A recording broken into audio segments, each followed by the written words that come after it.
My fellow Americans, I want to speak to you tonight about the troubling events of the past week.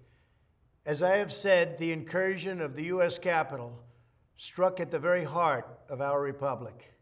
It angered and appalled millions of Americans across the political spectrum. I want to be very clear. I unequivocally condemn the violence that we saw last week.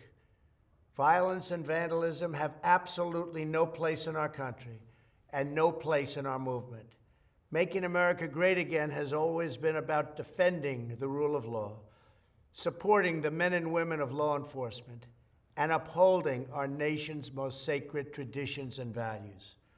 Mob violence goes against everything I believe in and everything our movement stands for. No true supporter of mine could ever endorse political violence. No true supporter of mine could ever disrespect law enforcement or our great American flag. No true supporter of mine could ever threaten or harass their fellow Americans. If you do any of these things, you are not supporting our movement, you are attacking it, and you are attacking our country. We cannot tolerate it. Tragically, over the course of the past year, made so difficult because of COVID-19, we have seen political violence spiral out of control. We have seen too many riots, too many mobs, too many acts of intimidation and destruction. It must stop.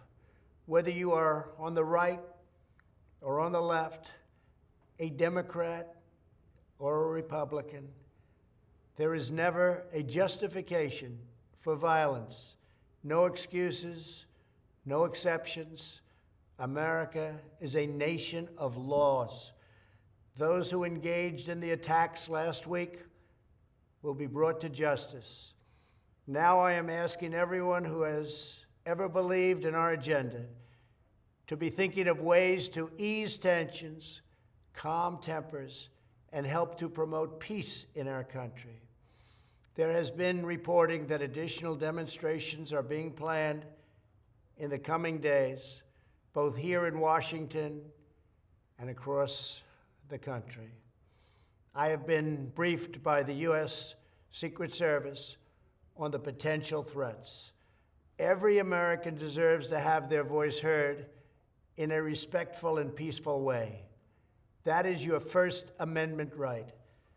But I cannot emphasize that there must be no violence, no law-breaking, and no vandalism of any kind.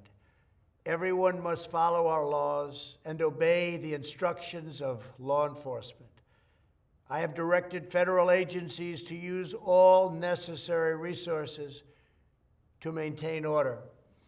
In Washington, D.C., we are bringing in thousands of National Guard members to secure the city and ensure that a transition can occur safely and without incident. Like all of you, I was shocked and deeply saddened by the calamity at the Capitol last week. I want to thank the hundreds of millions of incredible American citizens who have responded to this moment with calm, moderation, and grace. We will get through this challenge just like we always do. I also want to say a few words about the unprecedented assault on free speech we have seen in recent days. These are tense and difficult times.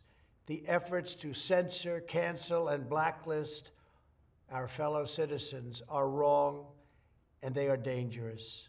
What is needed now is for us to listen to one another, not to silence one another. All of us can choose by our actions to rise above the rancor and find common ground and shared purpose. We must focus on advancing the interests of the whole nation, delivering the miracle vaccines, defeating the pandemic, rebuilding the economy, protecting our national security, and upholding the rule of law.